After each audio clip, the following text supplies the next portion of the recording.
Boa noite, a paz do Senhor. Esta noite estaremos meditando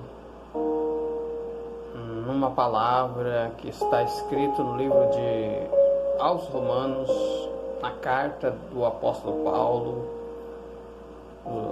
aos Romanos, capítulo 3, verso 23, dizendo: porque todos pecaram e destituídos estão da glória de Deus.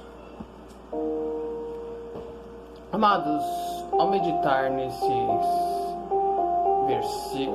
versículo, a qual o apóstolo Paulo ele diz assim que todos pecaram e destituídos estão da glória de Deus. Ao olhar para este versículo, nós vemos que Paulo afirma que todos pecaram. Quando ele diz todos, ele está incluindo cada pessoa que nasceu, se formou, cresceu e que já tinha, até mesmo aqueles que já tinham partido. E estava ali também Paulo dizendo que ele também estava incluído nesse todos. E ao falar todos pecaram e destituídos, ou seja, afastados estão da glória de Deus, ou afastados estão de Deus. Quando nós olhamos para o livro de Gênesis, nós vemos a origem do pecado. E nós sabemos que quando Deus cria o homem, Deus cria Adão, Deus criou ele perfeito, sem pecado. Porém, Deus, ele, ao fazer o homem, ao formar o homem do pó da terra e depois lhe dar do seu espírito, Deus planta um jardim, coloca o homem dentro para lavrar e para cuidar do jardim, e juntamente com ele a Eva, a sua esposa. E Deus dá algumas diretrizes, algumas ordens para ele, que ele deveria obedecer. E uma delas é que ele não poderia tocar na árvore do conhecimento do bem e do mal, e nem tampouco comer do seu fruto. Mas passou-se os anos, passou-se os tempos, não sei a quantidade de tempo que passou, mas um dia Eva passou por aquela árvore e avistou os frutos. E então ela pôde contemplar e dizer que aqueles frutos eram muito maravilhosos e boa era para se comer aquelas frutas. E ela então desejou no seu coração comê-la. E ali estava uma serpente, como a própria Bíblia diz, que a antiga serpente, que é o diabo, ele é o enganador. Ele então começa a conversar com Eva e então leva a Eva a pecar e a desobedecer uma ordem de Deus. E ali Eva desobedecendo, pegando do fruto, comendo, e também leva para Adão, seu esposo. E ali o seu esposo também come daquele fruto, quebrando então uma regra, desobedecendo. Então surge o pecado. E o que é pecado? Pecado é, como nós podemos ver, pecado, ele é algo, uma desobediência a uma ordem, a uma desobediência a uma lei, e principalmente uma lei religiosa, uma lei de Deus. Uma ordem que Deus disse que não era para fazer, e às vezes a gente faz. Então a gente peca quando nós desobedecemos a Deus, desobedecemos a lei de Deus, que é a palavra, a Bíblia Sagrada. Então a Bíblia nos ensina em vários textos que não faça isso, não faça aquilo, não faça aquilo outro. E então, se nós fazer, nós estamos desobedecendo uma ordem, uma lei de Deus. E ali nós estaremos então pecando. E a Bíblia vai dizer que o pecado, o salário do pecado é a morte. Então, por causa da desobediência de Adão, que se tornou um pecado, entra também no mundo a morte. E agora a morte e também o poder do pecado passa a todos os homens. A partir do seu nascimento, o homem já nasce com a tendência do pecado. A pessoa já nasce com a tendência de errar, de falhar, por causa da desobediência de Adão, de Eva, a qual eles foram a primeira família, o primeiro casal que existiu. E a partir deles, todas as gerações, elas já nascem com a tendência de pecar, com a tendência de errar, de desobedecer uma lei de Deus. Então o pecado é tudo aquilo que não agrada a Deus. Pecado é tudo aquilo que Deus fala que não é para fazer e nós fazemos. Isso é pecado. Quando Deus ele dá os mandamentos para o povo de Israel, então ele diz: não farás para ti imagem de escultura. Se nós fizermos, nós estaremos pecando. Outro mandamento é: não encurvarás diante de outros deuses feitos por mão de homens, nem imagens de coisas terrenas que existem na terra, de homens, de animais, nada, e nem tampouco dos que existem no céu. Não é para adorar, não é para prostrar diante de uma imagem feita por mão de homens e adorar, mesmo que seja a imagem de um anjo do céu, ou mesmo que seja a imagem de um animal da terra, de uma planta, de um homem, de um ser que foi uma pessoa boa, mas nós não devemos nos prostrar e adorar aquela imagem, pedir algo àquela imagem, porque ela não pode fazer nada por nós. E Deus, Ele não quer que nós façamos isso. Se nós fizermos, então nós estamos pecando contra Deus, estamos falhando contra Deus. E é o que diz a palavra do Senhor, como eu falei no livro aos Romanos, capítulo 3, verso de número 26, porque todos pecaram e destituídos estão da glória de Deus. Então, quando o homem peca, quando o homem falha, ele se afasta de Deus. Isaías capítulo 59, verso 2 diz assim: eis que os ouvidos, as mãos do Senhor não estão encolhidas para que não possa salvar, e nem os seus ouvidos agravados para que não possa ouvir. Mas os vossos pecados, falando com o ser humano, mas os vossos pecados é quem fazem divisão entre vós e o vosso Deus.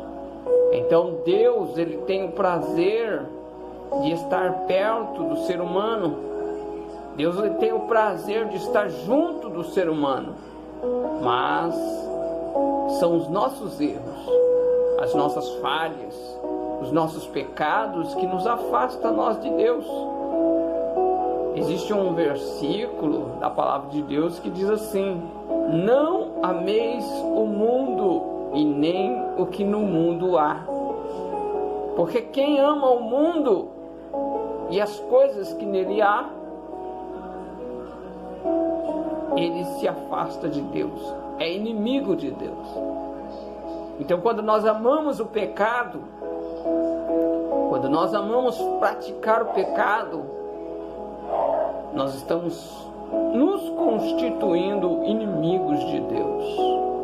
Estamos nos afastando de Deus e chegando perto de quem? Chegando perto do inimigo das nossas almas. É uma pura realidade. Quando nós nos afastamos de Deus, então estamos chegando perto do inimigo das nossas almas. E quem é? É Satanás, é o diabo. Quando nós erramos, quando nós falhamos. Então, o que nós devemos fazer? Quando nós estamos nos distanciando de Deus, quando estamos pecando, quando estamos falhando, quando estamos errando, o que nós devemos fazer é nos humilhar, é nos arrepender, é pedir o perdão de Deus, a misericórdia de Deus, a graça de Deus, e nos aproximar novamente de Deus, e esforçar para que nós não venhamos desagradar a Deus, para que nós não venhamos a pecar. Mas a palavra de Deus ainda fala: filhinhos, não pequeis. Porém, se alguém pecar, temos um advogado para com o Pai, Jesus Cristo, o justo. João, ele escreve esses versículos na sua carta, e dizendo: filhinhos, não pequeis. Ele pede para não pecar, ele pede para não errar, ele pede para não falhar. Porém, se alguém pecar, temos um advogado para com o Pai, para com Deus, junto de Deus. E quem que é? É Jesus, que morreu na cruz do Calvário para nos dar a salvação, que morreu na cruz do Calvário para nos salvar, para nos libertar, para nos trazer vida e vida com abundância. Livro de Epístola aos Romanos, capítulo 6, verso também 23, diz assim: porque o salário do pecado é a morte, mas o dom gratuito de Deus é a vida eterna por Cristo Jesus, o nosso Senhor. Então, o salário do pecado é a morte. E como Paulo mesmo, no mesmo livro, na mesma epístola, ele diz, lá no capítulo 3, verso 23, que todos pecaram. Então, o salário do pecado, a recompensa do pecado é a morte. Então, nós todos deveríamos morrer. Todos estamos condenados à morte. A morte vai chegar para mim, a morte vai chegar para você, a morte vai chegar para todos, se Jesus não voltar. Se Jesus não voltar hoje, eu não sei o dia de amanhã, a morte pode chegar para mim, por causa que ela é o salário do pecado. E eu pequei, eu falhei, então eu vou passar pela morte. Só que quando eu passo pela morte, mas eu estou ligado em Jesus, eu tenho uma recompensa, que é o que fala aqui no versículo 23 do capítulo 6 da carta aos Romanos. Paulo vai dizer: porque o salário do pecado é a morte, mas o dom gratuito de Deus é a vida eterna por Cristo Jesus, o nosso Senhor. Então, eu posso até morrer por causa do meu pecado, por causa do salário que é a morte. O salário do pecado é a morte. Então, porque eu pequei, todos pecaram, todos poderão passar pela morte, se Jesus não voltar. Há pessoas que vão estar vivos na volta de Jesus, mas se Jesus não voltar e a pessoa morrer, ela vai ter um dom gratuito, que é a vida eterna por Cristo Jesus.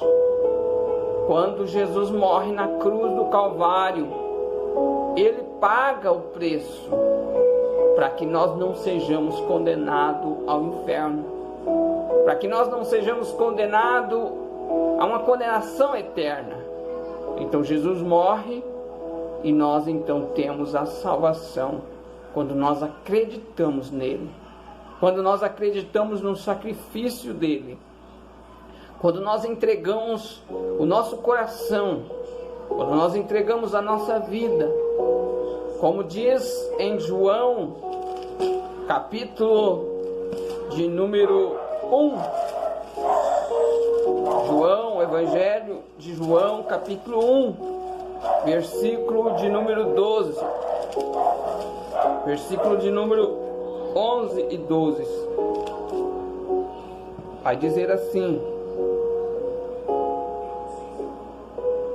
11, e veio para o que era seu, e os seus não receberam, mas a todos quantos o receberam, deu-lhes o poder de serem feitos filhos de Deus, e aos que crerem no seu nome. Então todos que receber Jesus, como seu único e suficiente Salvador da sua vida, da sua alma, esses, então Deus deu o poder de serem chamados filhos de Deus. Porque quando antes de nós conhecermos Jesus, antes de nós entregarmos a nossa vida a Deus, a Jesus, de reconhecer que Jesus morreu na cruz, de reconhecer que Jesus morreu para nos salvar, apenas somos criaturas de Deus. Deus nos criou, somos criaturas de Deus. Deus permitiu nós nascer, somos criaturas de Deus. Mas a partir de que nós reconhecemos o sacrifício de Jesus na cruz do Calvário, que Deus amou o mundo de tal maneira e deu o seu Filho único, o seu Filho unigênito, para que todo aquele que nele crê não pereça, mas tenha a vida eterna. Então é só os que crê que vai ter a vida eterna. Os que não crê não vai ter a vida eterna, e sim a condenação eterna. E é por isso que eu chamo a tua atenção, meu amigo, você que não lê a Bíblia, você que não gosta de ler a Bíblia, não gosta de ouvir a respeito da Bíblia, eu chamo a tua atenção para que você comece a ler. Eu chamo a tua atenção para que você comece a observar as coisas a respeito da Bíblia Sagrada, porque é ela que nos ensina como devemos fazer para ter a salvação da nossa alma. Então que Deus abençoe a todos, em nome de Jesus, e até a próxima, se Deus quiser.